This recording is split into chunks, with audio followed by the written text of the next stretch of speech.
Hello everyone, I'm back with another Reddit Addicts episode. If you find my videos entertaining, please kindly subscribe and like them. Thanks to everyone for your suggestions and kind notes. Now, let's get started with today's exciting stories. I have been cheating on my wife, and today I found out she has been cheating on me too. And I have never been more terrified in my life. I am so scared, I don't know what to do. To start with, let me just say I loved my wife, SERENA. I loved her for nearly 12 years, but 2 years ago we grew apart, and in that time, I met someone else. Katie walked into my life on a particularly cold February day, with her long dark hair and her beautiful green eyes. She was new at the office where I worked as a computer engineer. I think it was her laugh that really did it for me. That proper throw your head back, really means it kind of laugh, you know? We started meeting up in the cafe downstairs for lunch, at first accidentally and then all the time. We had so much in common. We loved the same PC games. We both enjoyed action movies and true crime, and we both came from big families. Katie was a widow and had lost her husband young. There was a vulnerability to her that I wanted to protect. I grew obsessed with spending every spare moment with her. Truly, I should have felt more guilty. But I didn't. SERENA, my petite blonde, no-nonsense wife, could not be more different from Katie, and she really didn't feel like the woman I married anymore. She was so distant and cold now. I can't even remember why she changed and what happened, I just knew that my marriage was over. When Katie and I kissed that time at the office Christmas party and a colleague saw us, I knew that it was time I told my wife everything. But when I finally worked up the courage to tell her that evening on the walk home, steeling myself for a terrible confrontation, I found SERENA sitting at the kitchen table, her face in her hands, weeping over an open letter. I asked her what was wrong, and she simply gestured to the letter. I lifted it up to read it and my mouth went dry. Breast cancer. Stage 3. I couldn't tell my wife I was leaving her now. It would utterly destroy her. So I did what I had to do. I told Katie about SERENA's diagnosis, and she was heartbroken but understanding when I told her that we needed to break up. I supported SERENA through immunotherapy and took over all cooking duties and cleaning duties. We ate the healthiest of meals, and I tried my very best to be the most supportive husband I could be, but cancer was rough on SERENA. She lost the spark in her eyes and grew gaunt, unable to keep any of the food down. When we returned to the doctor, he told us she was now at stage 4.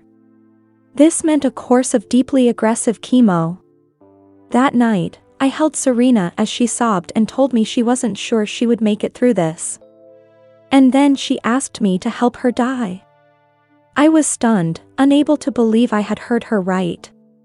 I'll never forget how she lifted her now gaunt face, looked me in the eyes and said, "Daniel, I want you to help me die. Please." I was horrified. I can't do that. I told her, the words barely making sense, I was so gobsmacked. But she pleaded and pleaded. Finally, we made a pact. That if the cancer became too much for her to handle, I would give her the entire bottle of sleeping pills the doctor had assigned for her crushed up in her favorite ice cream. Even now, I feel numb just thinking about it. SERENA, however, knew exactly what she wanted and seemed very sure about it. 2 weeks went by without us talking about it again, but honestly, fuck cancer. I have never watched a healthy human being deteriorate so fast. Finally, when the doctor told us that the cancer had metastasized and moved to her lungs, she asked me to do the deed. So last night, I bought her favorite ice cream and numbly crushed the pills up. Then I carried it up to her. She ate the ice cream slowly. My brave, clever wife, who I had not appreciated in time, was the most dignified woman when it came to death. Quietly, she smiled, thanked me and closed her eyes for the last time. I waited until the rattle in her chest stopped. and her breathing slowed to a halt. She looked peaceful for the first time in a long, long time. I knew she was gone. I walked downstairs to the living room and sat down on the sofa. Then I bawled my eyes out like a small child. This morning, I awoke still on the couch, a dull, cold realization of what had happened the previous night. But then, I smelled coffee and bacon. I heard the sound system in the kitchen blasting with a cheerful pop song. What the fuck? I was immediately on my feet and I headed into the kitchen, heart racing.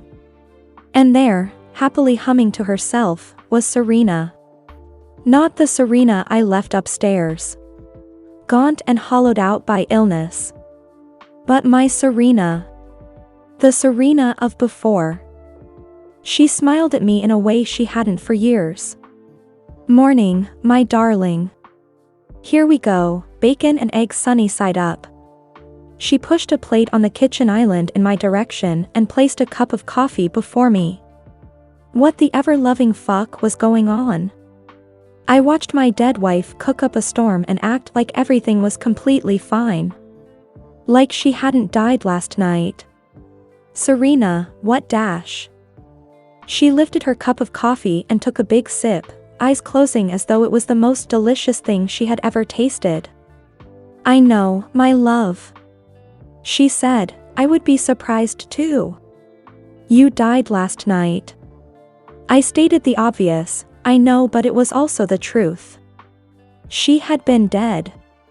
She nodded. Yes, yes, I know. And I was. Very dead. But that had to happen, you see, because how else would I come back to life? I did not like the sound of her bright voice suddenly. Something in the air felt off. Something about all of this felt like the kind of decay you cannot see, just under a gleaming surface. Don't you see, darling, she told me casually, taking a bite of her toast. I fell in love.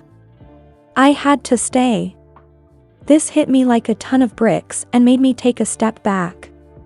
You what? Now, Daniel. She said, wagging the piece of toast at me, you aren't the only one who is allowed to have fun. I thought this was a marriage of equals. My voice was now hoarse, even to my own ears. I don't know what your dash. Don't fucking lie to me, she suddenly shouted, throwing her plate at me. I ducked just in time and flinched as it shattered. Serena, please calm down. I was trying so hard to keep my composure, but it was getting harder and harder as I watched her. It struck me then that her movements were very odd. Sudden and strange. It clicked into place when she reached for her coffee again. It was like, this was the first time she was wearing her body. I took a step back. What is going on here? I could hear the tremors of fear in my voice. What's going on, Daniel, is that I know about your tawdry little affair. In fact, she smiled, horribly, a bit too wide. I have known since the beginning. So I prayed to the darkness. I prayed to any terrible thing that was listening, and that was when he came to me. My own god of pain. Her voice, which had been Serena's so far, began to shift a little. Something about it felt like it was cracking. And then I heard it. A slow, inhuman growl escaped her throat. Her eyes bulged. Don't you want to meet him, Daniel? The love of my life? Her skin looked like it was ripping at the seams. Her mouth split open and a huge tongue and fangs fell out. He really wants to meet you. Before I could scream, shout, run, anything, the thing that was wearing my wife's skin had filled our kitchen. It was at least 7 feet tall, its mouth more like a gash, too many fangs and that too long tongue. Its body, oh God, its body was that of a rotting old man, buried long enough ago that the vile smell of decay filled the room. Its eyes were voids. Nothing inside them but eternal darkness. And the most terrifying thing of all was that it was looking at me, and grinning. I stumbled backward, turning to run, but before I could, the thing reached out and grasped my left arm. I tried to snatch my arm back, but before I could, I felt a sharp pain, like my arm was on fire, and when I looked down, it was my arm. My arm looked like it belonged to an old man. It had withered with just a single touch from that thing. I wrenched my arm out of its grip and ran to the door, only to find it locked. I pounded it on it, hoping, praying the neighbors, someone would hear me. It was morning and someone would dash. I heard the cold, low chuckle behind me and my blood froze. Without even thinking, I turned and ran past it for the stairs. I could hear its slow shuddering footsteps behind me as I rushed up the stairs to the bedroom, throwing myself inside. Quickly, I locked the door behind me and then ran to the window to get out. It didn't budge, so I tried to throw a chair against the window. It wouldn't break. A soft, persistent knocking began on the door. I threw myself against the glass of the window and started banging on it. Downstairs, my neighbor Greg was mowing his lawn. I shouted his name as loudly as I could, and for a second he looked up. Relief flooded through me as I screamed, "Help me!" But Greg just frowned up as though he couldn't see me. I screamed louder, "Greg," as the knocking grew more persistent. "Help me!" But he had already looked away and was back to mowing his lawn. I bashed those windows and yelled until my throat grew hoarse, and finally, my knees gave way and I slumped to the floor. I've been here ever since. The day is slowly turning to twilight. Outside, the thing keeps knocking on the door. I can hear it shuffling softly back and forth. A voice that was once my wife's but is now rotting and decayed filters into this slowly darkening bedroom. "Daniel, won't you come out and play?" We hope you enjoyed this story. Thanks for watching and hope to see you in the next video. And before you go, please be sure to subscribe for more.